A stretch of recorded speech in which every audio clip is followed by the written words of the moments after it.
Good evening. Good evening.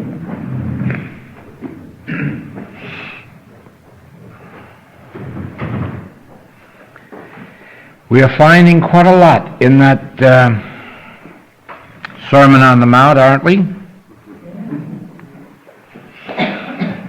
And we're finding that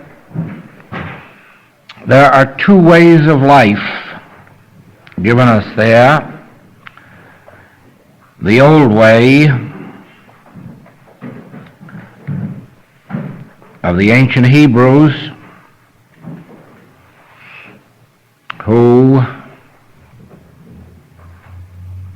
were attempting in their way to live the moral life. You will remember that was brought out in spiritual interpretation of Scripture. How that the law came by Moses, grace and truth by Christ Jesus, and that Moses had presented to the Hebrews this higher moral way of life. It isn't surprising that they needed it. Remember, they had been in slavery for hundreds of years, had had no access at all to education, culture, religion, art, sciences, and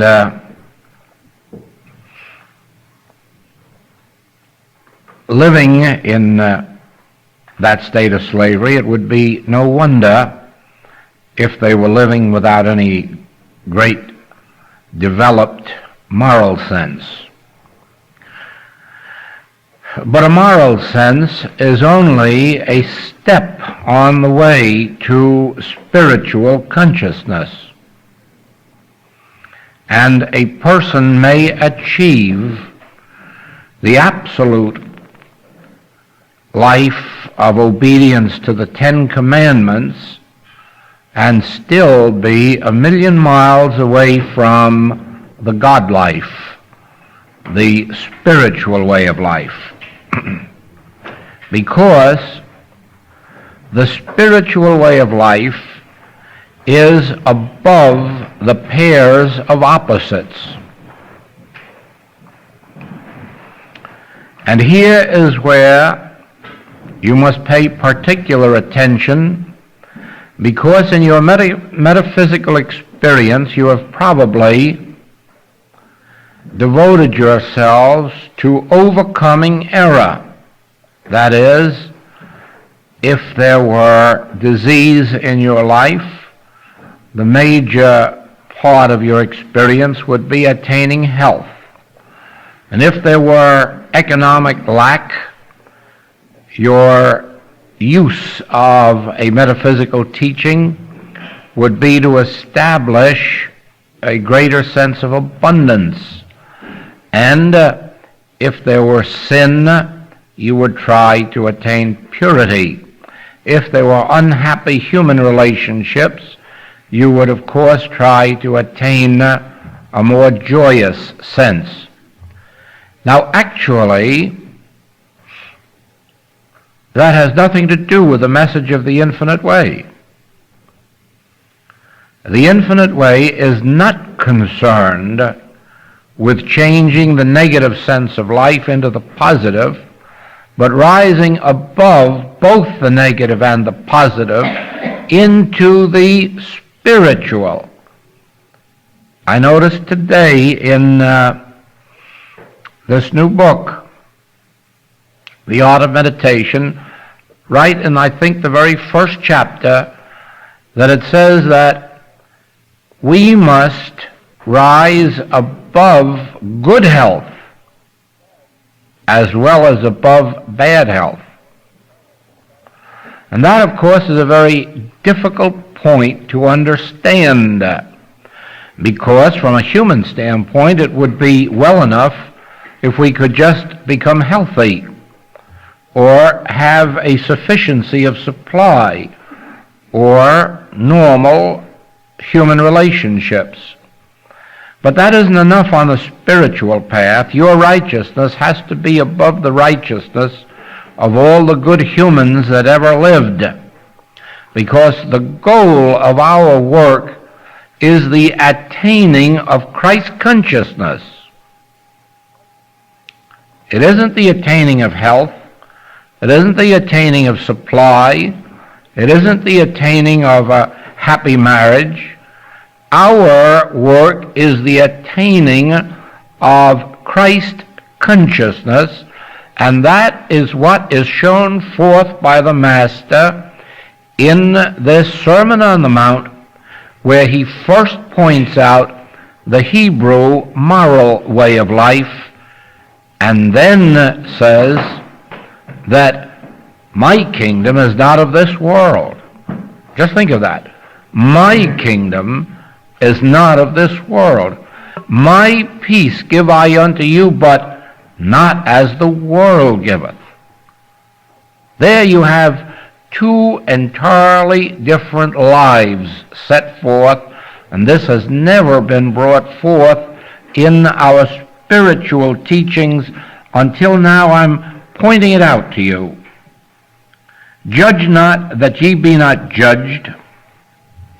For with what judgment ye judge, ye shall be judged, and with what measure ye mete, it shall be measured to you again.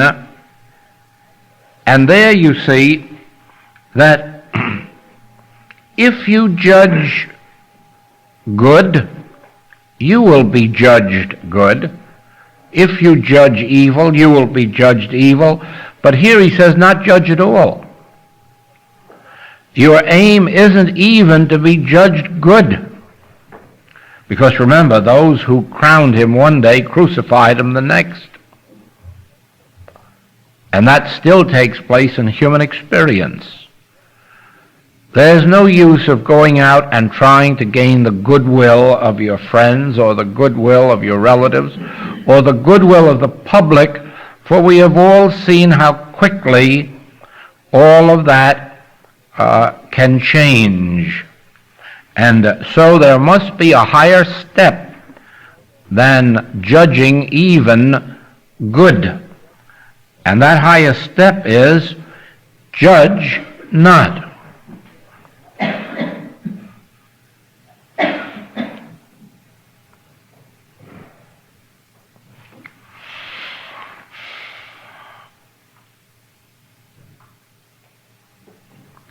Now, in the practical application of this higher sense of life, this spiritual sense of life, you come to something like this. What man is there of you whom, if his son ask bread, will he give him a stone? Or if he ask a fish, will he give him a serpent? If ye then, being evil, know how to give good gifts unto your children, how much more shall your Father which is in heaven give good things to them that ask him? And there you come to the very central theme of this message of the infinite way. When you no longer judge, or when you no longer seek your own good, when you no longer use human weapons, physical or mental, you relax not into letting the world do what it wants with you, but you relax into that spirit which is in you in order to let it take over and govern your experience. There we come back to Paul. I live, yet not I, Christ liveth my life. And so it is that when the Master is taken, he refuses to permit his disciples to defend him. Put up thy sword. Those that live by the sword will die by the sword. And that would seem, to material sense, as if he were just saying, oh, drag me away and do whatever you want with me. But he wasn't. He was saying that I have an infinite invisible. I have a divine something that knoweth my need before I do. And it is its good pleasure to give me the kingdom. And he rests back in that complete reliance. Now, of course, the situation arises that we have to consider. Was his crucifixion a lack of demonstration? Was his faith in God misplaced? Or was the experience of the crucifixion a part of his demonstration? And the most that we can do is to accept his own estimate of that situation. He had seen long before that was to be his end, and he was prepared for it, and he felt that it was going to answer a good purpose, that it was going to show the world once and for all that there is no death. You see, death is the last enemy that can be overcome, and merely healing sick people or feeding them wasn't sufficient to show them the power and the presence of God. And undoubtedly, in his mind, as in the mind of the Hebrews of his day, it would be possible to show the world the experience of the resurrection and thereby convince the entire world of the rightness of Christianity. That is, the rightness of his teaching that we are immortal beings, not because we are anything of ourselves, but because God is our life. Because God is our consciousness. Because God actually is our being. Thou seest me, thou seest the Father that sent me, for I and the Father are one. Now, we have nothing, of course, beyond these scriptures to use as authority in that direction, and so we have to accept that. It does seem a strange thing to us in this day, because he himself brought to light the fact that you may have eyes and see not, you may have ears and hear not. In other words, if you haven't spiritual discernment, you cannot know the truth. That's why he didn't give this truth to the scribes and the Pharisees. That's why he only gave his message to those of his own household. That is why he did not send his disciples out to the Gentiles, to the pagans. He didn't believe the world could be saved. He thought only those of his own household, that is, those sufficiently illumined spiritually, could receive the message. So evidently he believed that the Hebrews who were following him, more especially those who had been taught in the Essenes, would be able to apprehend this resurrection and thereby bring to the entire world the knowledge that I and the Father are one, and there is no use now of taking thought for our lives, what we shall eat, what we shall drink, wherewithal we shall be clothed, but rest in this realization of the invisible. Well, of course, you know how badly mistaken he was if that was his idea, because we are told that only about 500 witnessed the resurrection, and all the rest of those multitudes who had been healed and who had been fed and who had been preached to Evidently, their eyes were too gross. Their ears were stopped up. They could not behold what they witnessed.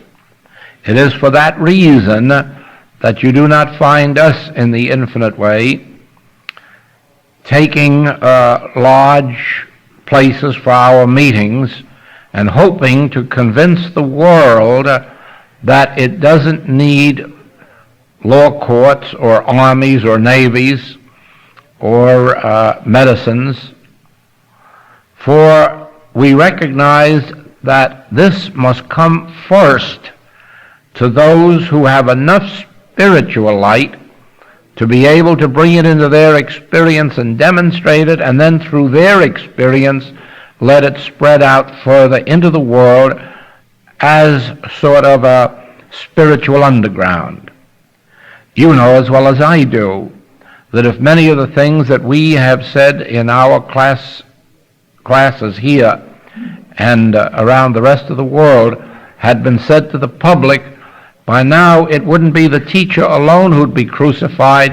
I'm afraid he'd have a few thousand people along in jails and compounds with him, or locked up in madhouses. But the point is this: at some period of your experience, you must come to an actual, demonstrable experience of the fact that there is a presence within you that he called the Father within. Once you have that, you have the answer to this whole Sermon on the Mount, and you have the whole answer to the spiritual life, because now there is no more need to seek good health than to get rid of bad health. There is no more need to seek supply than to run away from lack, because in this unfoldment you stand still in divine being, not human being.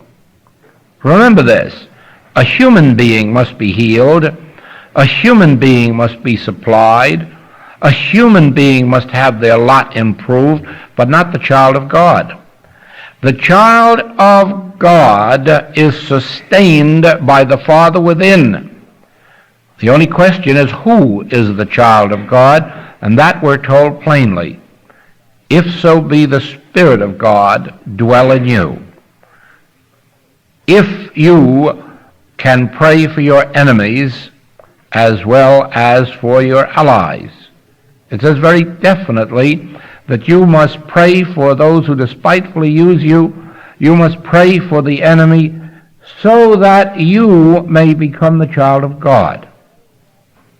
Now, when you have risen above hate and love, risen to the point where your prayer is equally for the just and the unjust, then you have risen above the pairs of opposites. Then you are at least approaching that state of consciousness in which there is neither abundance nor lack, for the simple reason that you have nothing to do with supply. It's a matter of God maintaining and sustaining its own image and likeness. You have nothing to do with health, not any more than a practitioner has to do with your health when you ask for help. The practitioner has nothing to do with your health. The practitioner has only to do with achieving a conscious realization of God's presence. And that realization is responsible for whatever of harmony comes into your experience. Not the practitioner. The demonstrated presence of God does that. And so it is. The demonstrated presence of God in your experience moves mountains. The demonstrated presence of God in your experience opens the Red Sea, multiplies the loaves and fishes. the demonstrated presence of God goes before you to make the crooked places straight. And never believe for a moment that you will ever reach a place in spiritual development when you will do those things. For it isn't so. The Master himself never got there. At every point he said, I can of my own self do nothing. If I speak of myself, I bear witness to a lie. It is this Father within that doeth the works. And Paul, the exact same thing, I can do all things but through Christ, which strengtheneth me. And so it is. The goal of our experience in the infinite way is the attainment of the realization of God, is the attainment of that moment of God contact within. Now, it is not a contact that once made will remain forever unless one continues to live in that consciousness. In other words, many people have attained, some consciously and some without any volition on their part, have attained a moment of God realization, and then not knowing how to bring it back, not knowing how to resume that relationship, have lost it. We brought out here in the March class the story of Silesius, who had this wonderful God experience which lasted for 3 days and nights. And it was of such intensity that he never again could return to his ordinary way of life. And so, although he was a Protestant, he became a Catholic so that he could take up his home in a monastery and withdraw from the human way of living. And for the rest of his days he was in the monastery, and he wrote this beautiful little volume that is available today of his experience. But he was never able to recapture the experience. He was never able again to get back inside of that God consciousness, and so he lived probably on the fringe of it all of the time, but never getting back into the depths and never knowing another deep experience. Now then, I for one am convinced that had he known about meditation and had he ever achieved it, he would have been able to go in and out by will, because it has been demonstrated to us that those who achieve the conscious experience of realization can go in and out at will, and if they go deep enough, they can live and die at will. As the Master said, lay down their life or pick it up. They can give away or lose every possession they have and begin all over today from a fresh start without a penny, and in a very short time have all they had before and more. And all of this comes because of an access to the source. Now, healing work in the infinite way is based on that very principle. If we cannot reach our source, the healing does not take place, for the simple reason that healing in our work does not take place because of some truth that we know. The truth that we learn, the letter of truth that we study, is merely to give us a foundation on which we can rest when we go into the Spirit, so that we do not go off on wrong tangents or on emotional experiences or on psychic experiences, but that we are able to maintain ourselves in the Spirit while it takes over and performs the work. Now, it is for this reason that you will find in the writings that it says we do not use the words you, he, or she, or it in a treatment. In other words, at no time is thought ever directed to the patient. At no time is it necessary to know their name or to know what ails them. At no time is it necessary to know where they are or why, and at no time is it necessary to tell them that they must be more loving or more grateful or more generous or more moral or more sober or anything else. In this work you can take the patient when they're at death's door, and probably, if you rise high enough, even after they've passed through. In this work you can take your patient when they are in the deepest red or black of sin. You can take them wherever they are, whenever they are, and never tell them that they must be better before they can get the benefit of the work, because it isn't true. They don't have to do anything to achieve God's kingdom except find someone that can bring to them the Spirit of God, the Spirit that is that which quickens your mortal bodies or your mortal lives. After they have received a measure of healing, after they have been lifted up out of the depth of their sin or their disease or their poverty, then it rests with them to pick up from that point on and make their own way into heaven, guided or otherwise. But for the immediate demonstration, if it were necessary for them to get good first, the chances are they'd be hopeless, because nobody ever can be better than they are. And there isn't any way that anyone can make themselves better than they are by conscious will, except a few individuals who are gifted with a great willpower which they can use, transform conditions, and in the end destroy themselves with it.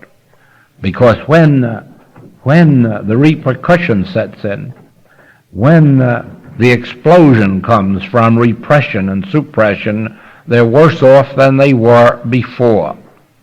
And so it is that this is not a teaching, a psychological teaching, which shows a bad man how to get good, or a sick man how to get well, or a poor man how to get abundance.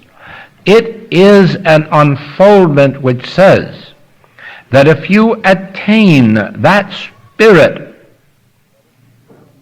or that mind which was in Christ Jesus, that Spirit that raised up Jesus Christ from the dead, that it will quicken also your mortal bodies. But the secret is, get that Spirit. Now, your practitioner or teacher is supposed to do that for you in your earliest experience. That is the example that the Master set for us. He did it for his followers, and he taught the disciples to go out and do likewise.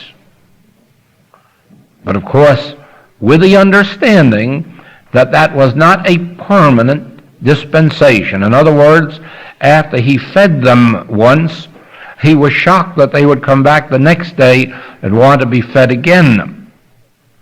And he called their attention to the fact that whereas they saw the loaves and fishes, they hadn't seen the miracle, that is the principle that produced it. And what he was trying to show them wasn't loaves and fishes, but a principle. And in the same way with healing, had he believed that it was necessary for them to go on forever being healed, he would not have said, if I go not away, the Comforter cannot come to you. But he recognized this fact, that if you receive a healing, it is not because the Master merely wants you to be a healthy human being instead of a sick one. If you receive a healing through the Christ, It is that you learn about a principle of life which maintains and sustains us in our spiritual identity. And so it is today. We will take up just for a minute this subject of gratitude, because there is no subject that makes it clearer what our purpose is than the subject of gratitude. I presume that if someone, not knowing the whole secret, were to be healed of a simple headache and received a bill from a practitioner for $5, they would consider it exorbitant. On the other hand, if they were healed of a cancer or consumption and received a bill for $100, they would think it was very reasonable. Now, in the light of the message of the infinite way, both of these are entirely wrong. The healing is not of headache, and the healing is not of cancer. When you come to this work, you don't receive a healing. You receive the demonstration of God's presence in your experience. And that is the thing to be grateful for, because if you have a headache, it will remove it. But if you have a cancer, it'll remove it. It makes no distinctions between a simple corn on the toe or a decayed lung.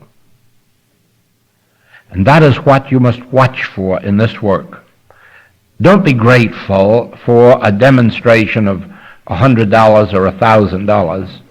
Don't ever be grateful for the healing of a physical, mental, or moral condition, because those are only the effects of what you received. What you received was the demonstration of God's presence in the midst of you. And if you understand that, it is just as easy for one treatment to heal you from head to foot as it is to go over your body piecemeal, a little here and a little there. But that can't happen while you restrict it. In accordance with your faith, be it unto you. And so if you ask for help for a headache, the chances are you're going to have enough faith to receive help for a headache, and that's probably the way it'll be. If you understand that you are not asking for physical, mental, moral, or financial healing, you are saying to the worker in the infinite way, bring to me the realization of God's presence. Bring God to my soul, to my mind, to my body. Bring the Spirit of God to my conscious awareness. And then when it's achieved,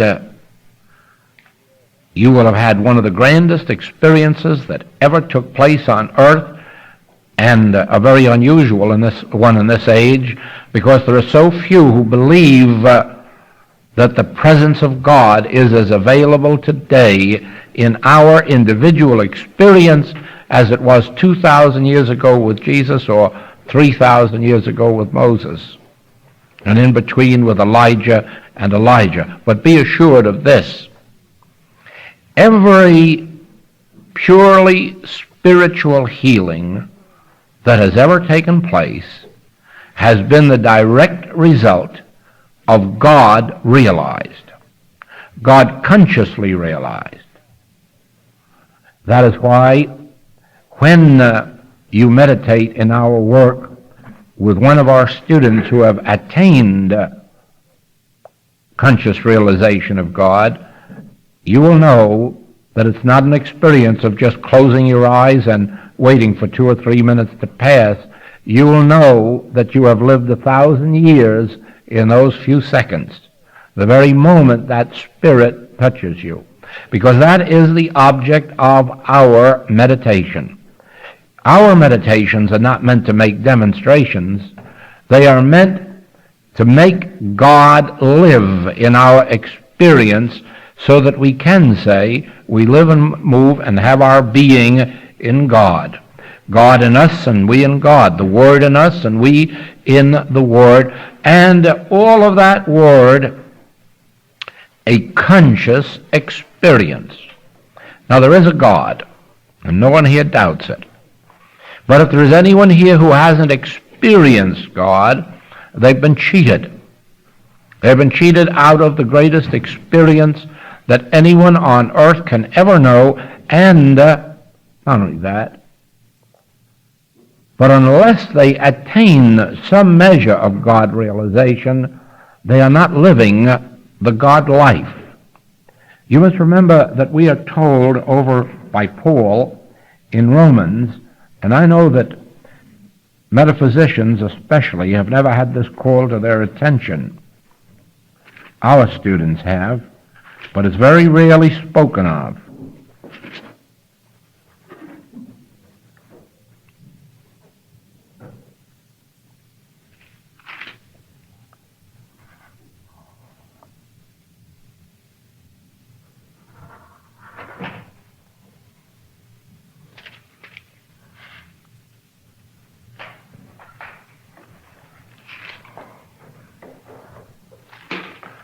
Brethren, my heart's desire and prayer to God for Israel is that they might be saved. For I bear them record that they have a zeal of God, but not according to knowledge. For they, being ignorant of God's righteousness, and going about to establish their own righteousness, have not submitted themselves unto the righteousness of God. For Christ is the end of the law for righteousness to every one that believeth. For Moses describeth the righteousness which is of the law, that the man which doeth those things shall live by them. But the righteousness which is of faith speaketh on this wise. Say not in thine heart, who shall ascend into heaven? That is to bring Christ down from above. Or who shall descend into the deep? That is to bring Christ again from the dead. But what saith it? The word is nigh thee, even in thy mouth and in thy heart. That is the word of faith which we preach. Now, that was the 10th chapter. And then to the 8th.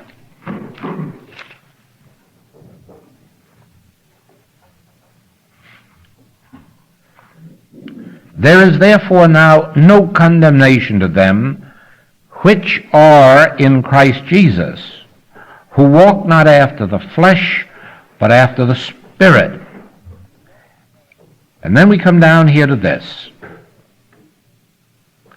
So then, they that are in the flesh cannot please God. But ye are not in the flesh, but in the Spirit, if so be the Spirit of God dwell in you. Now if any man have not the Spirit of Christ, he is none of his.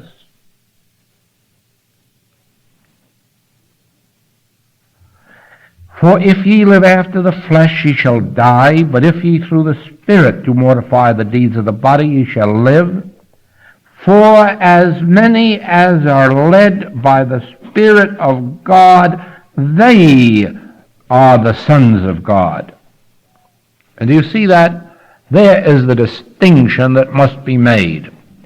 If you are of the flesh, then you must know that you not only cannot please God, but you cannot come under God's government. Those that are in the flesh can neither please God nor come under God's government. And that is why we have a world in sin, in disease, in death, in wars, in lack or limitation, for they are the men of flesh. And they are not receiving the Spirit of God or God's grace. It is only when you come out from being under the law of Moses, only when you come into the Sermon on the Mount and begin to give up the use of the weapons of the world, physical weapons and mental weapons, using things or using thoughts, both have to be overcome, and rise into the Spirit itself. Only then does it say that you are the children of God. And if children of God, heirs, and if heirs, joint heirs with Christ in God. Now,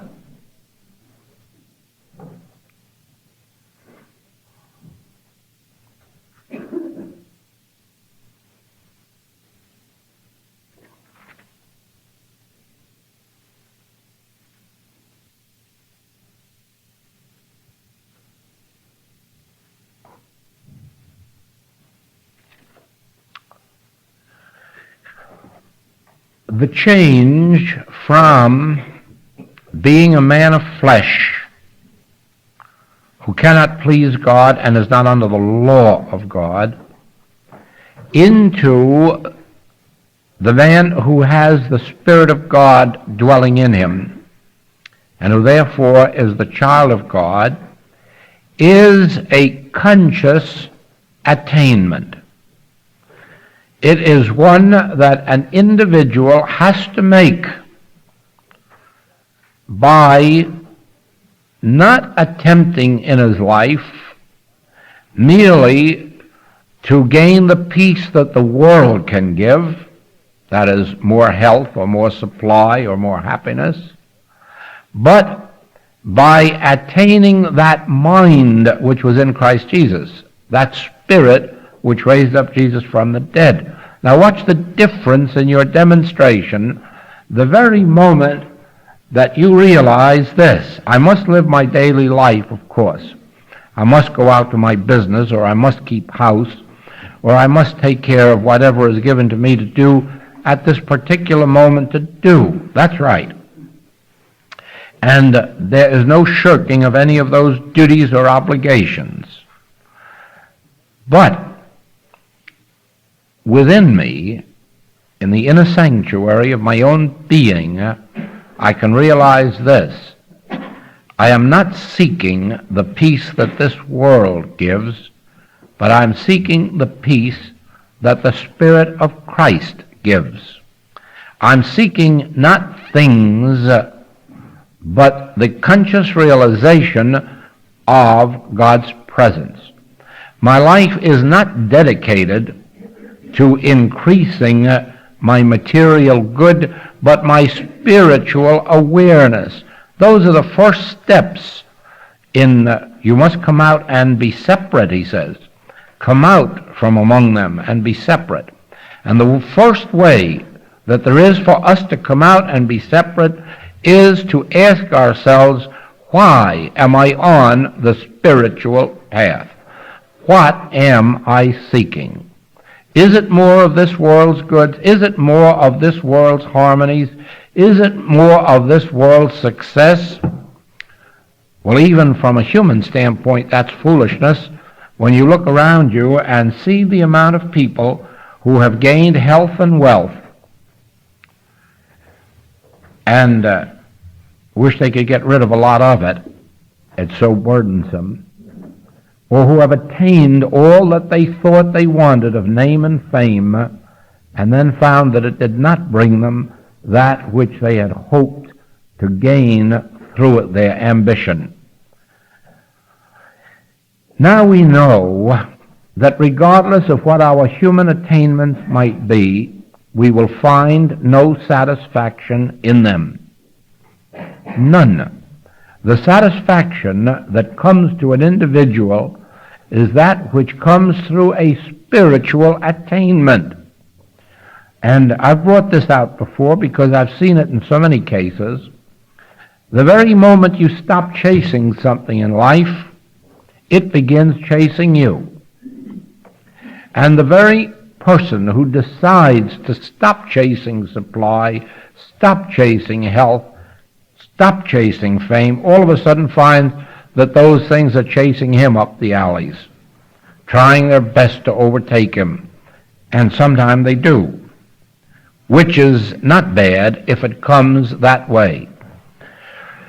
You see, when we have a health or a bodily strength which comes as the grace of God, it can only be used for a good purpose, not for dissipation, and not for throwing away, and not for wasting.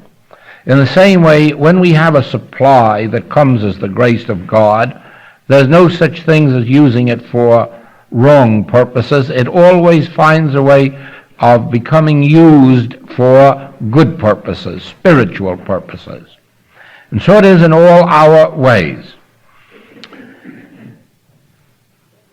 When we have renounced the way of the world, that is, the way of using the world's weapons, when we have given up the use of the law and come to the realization of life by grace, then the whole new life begins, and we find this, that every time we have a conscious realization of that spirit within, somebody in our outer world benefits by it.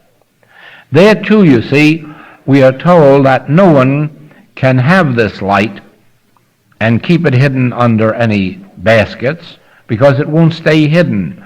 Everyone who attains even a tiny measure of this light is called upon for it, is called upon for its use in the world's behalf.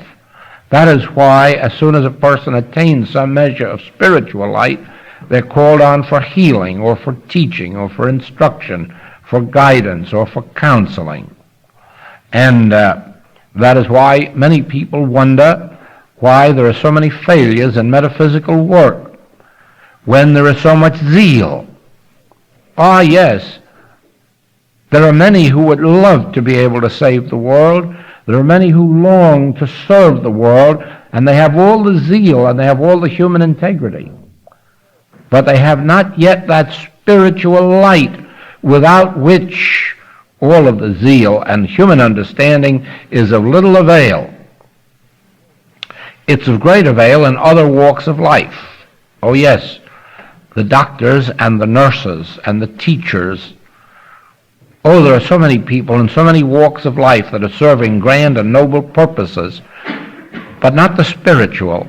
The spiritual purpose can only be served by those who attain this touch of the Spirit, and it becomes visible, it becomes tangible, and brought out. Now, getting back to our gratitude, can you not see that when you understand the purpose of this work, there is only one thing you can be grateful for, and that is every time you have a God realization, either through your own meditation or through someone else's. Then there is no difference between the healing of a headache or the healing of a cancer, for the simple reason that many times you never know in this work what you've been healed of, because you don't really know what's wrong with you.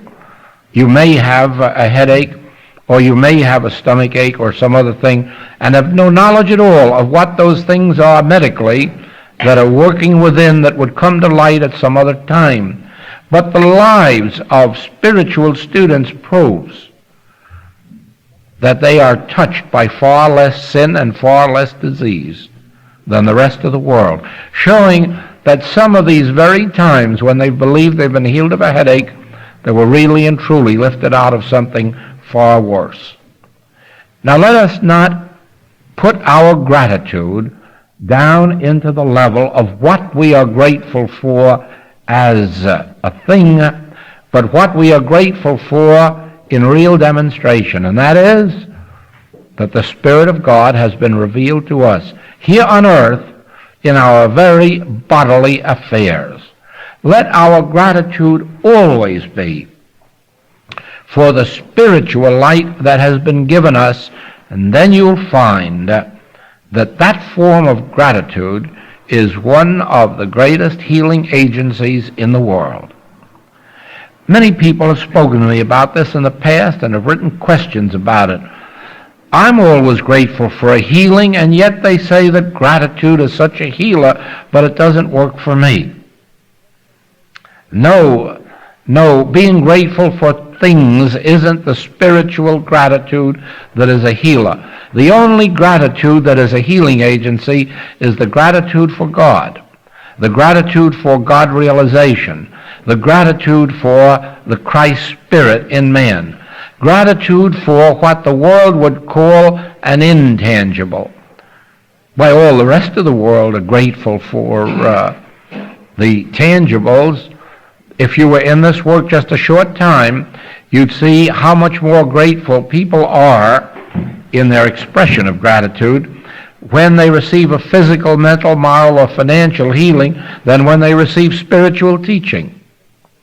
They're always much more grateful for the tangible than they are for that thing which is really the most important, the demonstration of God's presence. And that's what we all have to change in this work. Let's get over being grateful for a healing. Let's get over being grateful for supply. Let's get over being grateful for any of the joys of this world that this work brings to us, and let's learn how to be grateful that there is a God. Let us learn to be grateful that the sun, moon, and stars are not under the control of a government.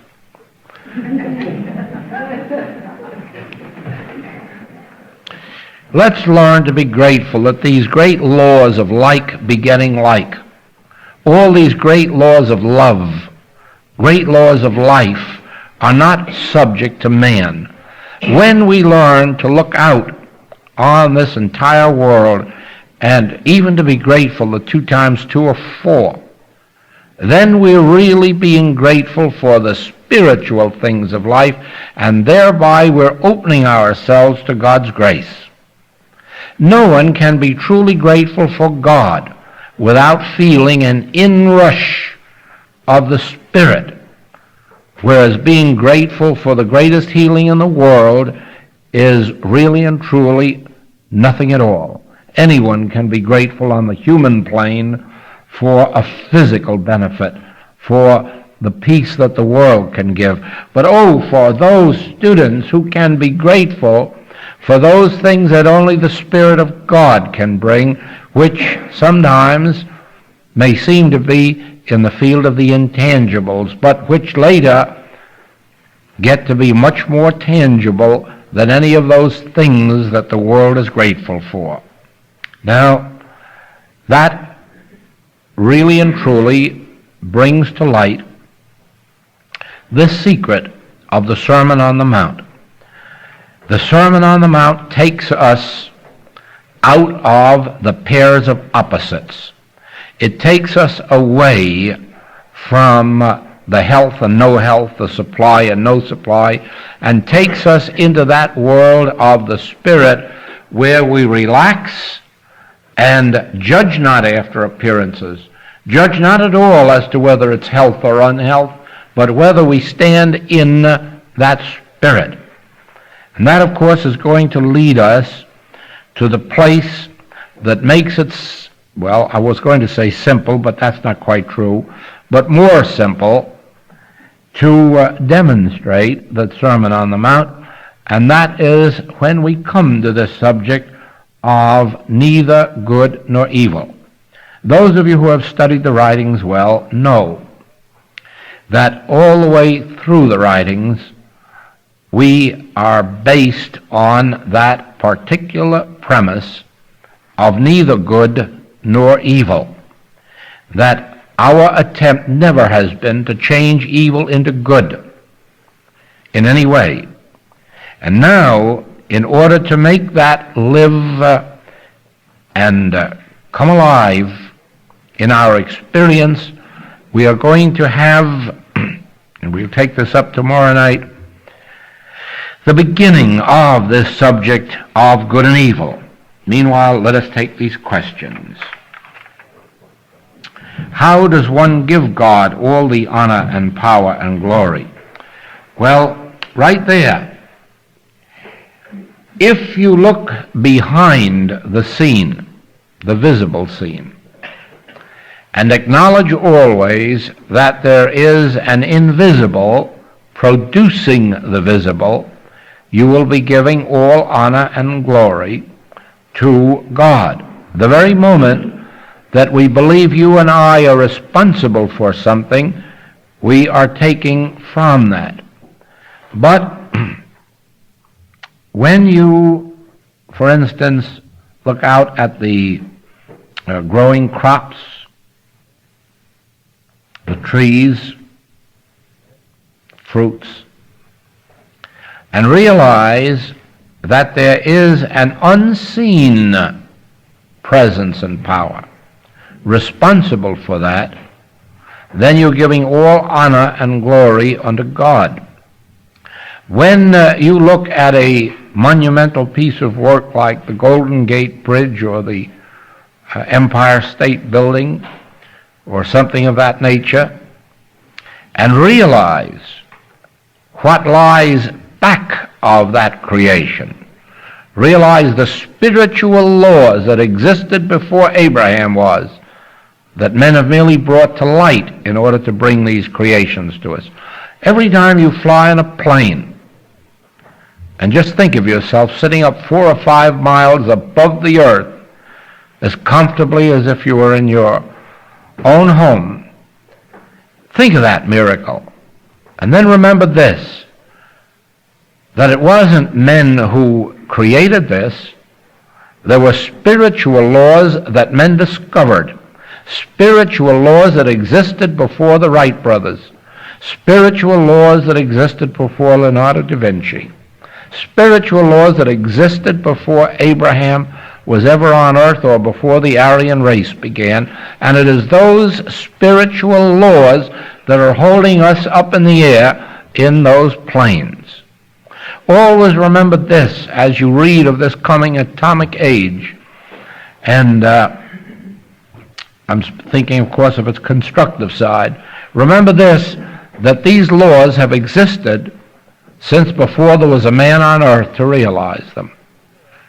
And that's how to give glory and honor to God, by recognizing that nothing has been achieved on this earth that wasn't achieved through the recognition of something that God created in the beginning. The very automobiles that we drive around with gasoline, if you stop to think of the fact of the thousands of years that oil was in formation, and of how it got into the earth and how the transformation took place in the earth, you'll know that there was an invisible law operating to produce all of that. And it is by recognizing that it is the invisible, the infinite invisible, that is responsible for everything that's visible, that you are giving all honor and credit where it belongs. It's perfectly right to be thankful to Jesus Christ for what he revealed to us of spiritual law.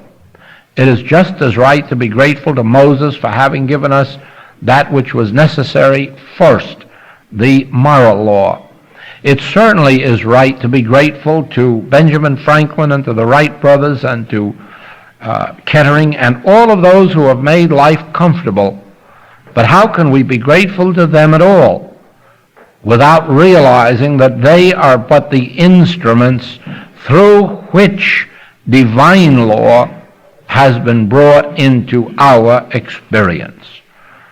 There is no other way on earth. It is the same in this work. If through a spiritual teaching your life is made better, it is certainly right and just that you be grateful to every spiritual teacher who has ever been responsible for bringing that into our experience. I've tried to make this clear to many classes, that a person who is along on this spiritual path, who doesn't recognize the work of people like Mrs. Eddy or Mrs. Fillmore or Emily Cady or any of those early workers on this path, they are just overlooking the entire secret of their harmony in today's experience.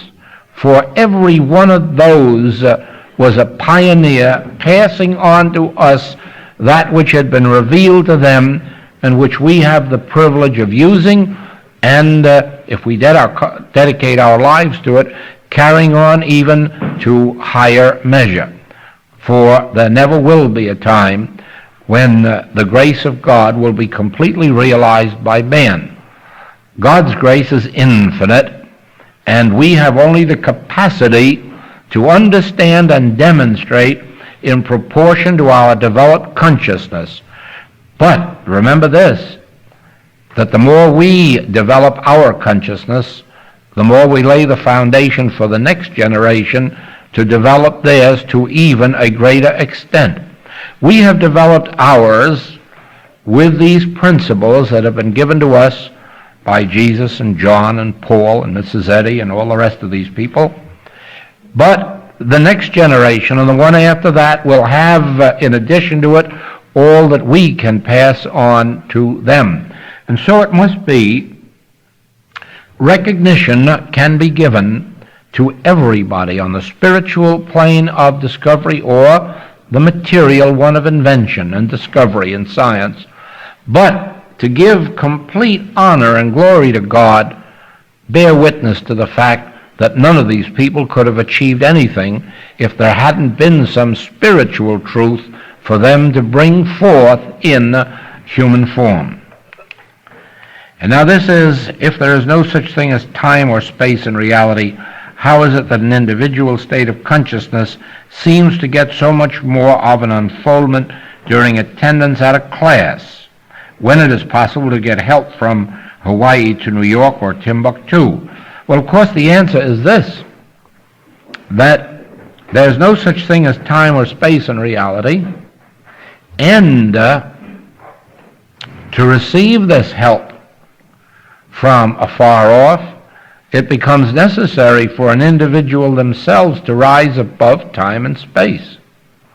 While they themselves are limiting themselves by time and space, they have no way of receiving the help that is not only available from Hawaii or New York or Timbuktu, but may I go further and say the help that is available from Jesus Christ or from any of the great masters who have ever lived and who are still living, those who have never died. There is no reason why we can't reach back in time and space as well as forward. But it requires a consciousness that in some measure is able to lift itself above time and space. It is for that reason that the practitioners who are not trying to heal through suggestion, through pouring truth into the consciousness of a patient, who are not trying to say you are well and you are spiritual and you are perfect. Those practitioners who are healing through themselves attaining God consciousness are able to bring healing from tens of thousands of miles because they themselves have been released from time and space. But where they are still trying to work through reaching your mind or influencing you personally or acting on you through suggestion, of course there, the closer you are to them, the more powerful the treatment can be. But in our work, we never take the patient into our consciousness. When you ask for help, we immediately forget you. And we go and make our conscious union with the Father, and the Father reaches you. And there's no time in that, and there's no space in that, and it is for that reason that so much of our mail says that the healing took place within a few hours after the letter was mailed or the telegram sent off, long before it could have been received by us.